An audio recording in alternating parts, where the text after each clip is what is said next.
রিপা, আসসালামু আলাইকুম। ওয়ালাইকুম আসসালাম। আচ্ছা, তোমার তো কোমরে ব্যথা ছিল, জি স্যার। তো সেটা কিরকম ব্যথা ছিল? তুমি সেজন্য কি কি করতে একটু বলো তো। আমার মাথায় প্রচুর ব্যথা করতো স্যার। আমার স্লিপ করতো, চাবাইতো, মাংসর ভিতর দিয়ে একেবারে ব্যথা করতো। আমি সহ্য করে পারতাম না। ওন্না দিয়ে রশি দিয়ে পাও বাঁধে রাখতাম। হাঁটতে পারতাম না। একটু কোন পা? হাঁটতে এক গেলেই পা না দুই পা? এই বাঁ পাওটা বেশি হইতো হুম। আর ডান পাওটা কম হইতো। আমি হাঁটতে গেলে পরে খানিক হাঁটতে যাওয়া পড়ে যেতাম। অবাস করে আমার পা বেঁকা হওয়া যেত একলাই। রাইট। আর হাত হাত পা হাতও চাবাইতো, হাত মাত সব পুরো শরীর আমার চাবাইতো, হুম। যন্ত্রণা করতাম। কিরকম লাগতাম না মানে কি বলতে পারতাম না, অস্থির হয়ে পড়ে যেতাম। হুম। হুঁশ থাকতো না আমার। হুম। মানে সেই অস্থিরতা সেগুলো নাই এখন। নাই, আলহামদুলিল্লাহ। আমরা আলহামদুলিল্লাহ। তো তোমার ১ মাস আগে তোমার মাজায় অপারেশন করেছি, তাই না? হুম। তাহলে সেই ব্যথাটা, সেই যন্ত্রণাটা যেটা তুমি ওন্না দিয়ে রশি দিয়ে পা পেঁচায় রাখতা, সেই ব্যথাটা কি আছে? না স্যার, ওটা আপনার ওটা কি একদমই ভালো হয়ে গেছে? হ্যাঁ, ওটা মানে কি এখন পাও আর চাবায় না, রশি দিয়ে বাঁধি না। মানে কি হালকা একটু পাও মা ভালো থাকে, ভারী ভারী লাগে ভারী একটু। ভারী হ্যাঁ, লাগে। হ্যাঁ। মানে একটু দুর্বলতা আছে। হ্যাঁ, হ্যাঁ। মানে কি হাঁটবিটা একটু এখন আলহামদুলিল্লাহ বলো জোরে করে। আলহামদুলিল্লাহ। আপনাদের আলহামদুলিল্লাহ। দোয়ায় স্যার, আপনার উছিলায় আপনি যদি সাহায্য না করতেন আজকের দিনে আমি ভালো হতে পারতাম না। আমি হুম। খুব দরিদ্র মানুষ। আপনি রহমত করছেন দেখে ও অপশন রহমত আল্লাহই করে, আল্লাহই ব্যবস্থা করে দেয়। আমি তো আল্লাহ স্যার একজন আল্লাহ বান্দা। আছে, আরো আল্লাহ আছে। তারপর করছে আবার আপনাদের উছিলে আমি ভালো হয়েছি স্যার। দরিদ্র মানুষ অনেক হুম। ভালো।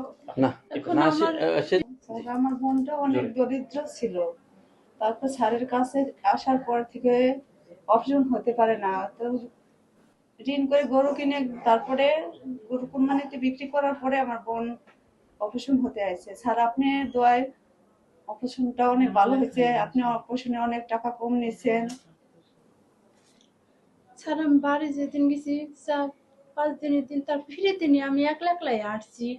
সবাইকে তুই একলা একলা আসতেছিস। আমি তখন একলা একলাই 4-5 দিন একলা একলাই আটি। তাহলে মোটর আছে, মোটর দিয়ে একলাই গোসল করে, একলাই কাটছু, এমনি খাইছে, এমনি রশি দিয়ে সরাই, এগুলো একলা একলাই করি। ওই আমার তো নিজে কেউ নিজে নাই, মানে দেখার মা মতো নাই, কেউ নেই। শাশুড়ি নাই।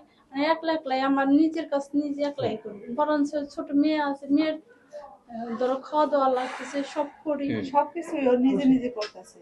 আলহামদুলিল্লাহ, আলহামদুলিল্লাহ। আলহামদুলিল্লাহ তো আপনাদের দোয়া তো স্যার। তোমাকে অনেক ধন্যবাদ দীপা। তোমার জন্য অনেক শুভকামনা, দোয়া থাকবে আমাদের। তো দোয়া তোমার বোন করেন বলছে স্যার। তুমি দরিদ্র গরিব।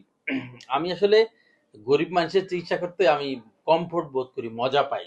হুম। যে এদের সুক্রিয়া থাকে, আর যারা বড় লোক না, এদের এরা মনে করে চিকিৎসাটা কিনে তারা। হ্যাঁ। সেজন্য আমি আমার জীবনে কোনোদিন, যেগুলো কর্পোরেট হাসপাতাল আছে যেমন স্কয়ার, অ্যাপোলো, তারপরে ইউনাইটেড, তারপর আজগর আলী হাসপাতাল, এই সমস্ত বড় কোনো হাসপাতাল আমি কখনো চাকরি করতে চাই না। কারণ ওখানে সমাজের সম্ভ্রান্ত ধনী লোকেরা যায়, যারা টাকার বিনিময়ে সবকিছু কিনে। কিন্তু এই চিকিৎসা পেশাটা হলো, আমি মনে করি যে এটা একটা সেবা। তবে এর মাধ্যমে যে আমরা টাকা পয়সা পাই না তা না। আমরা পাই, টাকা পয়সা পাই। যার আছে সে হয়তো আমার পুরোপুরি মজুরিটা দেয়, আর যার নাই তাকে আমি সাহায্য করতে পারি। এবং সাহায্য যে করতে পারি, এটার জন্য যে আনন্দ সেটা খুব স্বর্গীয়, এটা খুব এনজয়েবল। আজকে তুমি তোমার বোন যে কথা বললা, হুম, আমরা আমরা খুব খুশি, আল্লাহ শুকরিয়া আদায় করছি যে একজন গরিব মানুষ এই যে আমাদের চিকিৎসা করার সুযোগ হয়েছে, যে আমি হয়তো পয়সা কড়ি কম নিয়েছি, এবং সে সুস্থ হয়েছে, এবং তার স্যাটিসফ্যাকশন, তার এই খুশিতে নিশ্চয়ই আল্লাহ তালাও মনে করো যে খুশি হবে আর কি। তার তো একটা আমরাও দোয়া সংসার, চাই। বলেন। তার একটা সংসার ভালো হয়েছে, একটা ছেলে মেয়ে নিয়ে ঘরে বসতে পারছে, এটাই আল্লাহর কাছে শুকরিয়া আদায় হুম। করি। আর আপনার কথা তো আমি গ্রামে অনেক জনের কাছে বলি যে স্যারটা অনেক ভালো, অনেক ভালোর জন্য আমার বোনের সাহায্য করছে। স্যার আপনার ঋণে কোনোদিনও শোধ করে পাবো না। সারা না, আল্লাহর তো, আল্লাহ তো সবসময় মনে কামনা থাকবে, আপনার মনে সবসময় কামনা থাকবে। আর আপনার ছেলে আমি আজকের দিনে ঋণ হাঁটাচলা করতে পারতেছি। ঋণ অনেক কষ্ট করছে।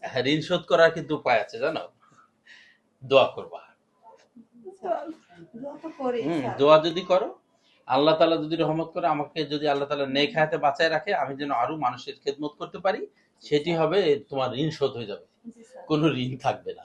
স্যার আপনার কথা আমি গ্রামে বলি, সবাই বলে যে রিপা সুস্থ হলে আমরা যাব।